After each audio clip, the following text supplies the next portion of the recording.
बुलेटिनच्या सुरुवातीलाच बातमी येते सीमा भागामधून।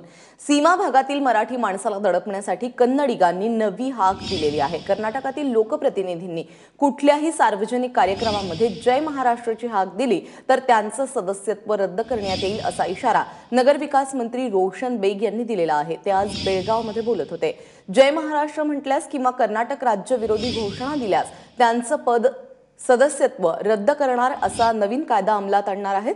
बेळगाव महानगरपालिका सभागृहामध्ये याबद्दल मंगळवारी बैठक घेणार असल्याचं देखील रोशन बेग यांनी स्पष्ट केलेलं आहे। एकीकडे अल्पसंख्याक घटनात्मक अधिकार देण्यास टाळाटाळ सुरू असताना एकीकरण समितीच्या लोकप्रतिनिधींची अशी गळचेपी होणार आहे। कर्नाटक सरकार आता हा कायदा करण्याच्या मागे लागल्याचं पाहायला मिळतंय। नगरविकास मंत्र्यांनी या संदर्भातला थेट इशाराच दिलेला आहे। त्यामुळे आता याचे काहीतरी पडसाद नक्कीच बेळगावमध्ये आणि सीमा भागामध्ये उमटणारच आहेत।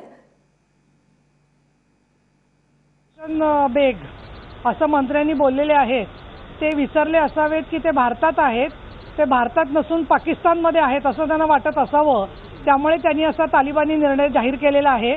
परंतु हे राज्य आणि केंद्र सरकार हे घटनेनुसार चालतं आणि ज्याला जोपर्यंत ते संसदीय चौकटीमध्ये आहे, जय महाराष्ट्र म्हटलं तर हा देशाचाच भाग आहे म्हटल्यावरती अशा पद्धतीचं त्यांनी जे वक्तव्य केलेलं आहे लोकप्रतिनिधींच्या संदर्भात त्याची दखल खरं तर माननीय राष्ट्रपतींनी घ्यायला पाहिजे, माननीय पंतप्रधानांनी घ्यायला पाहिजे।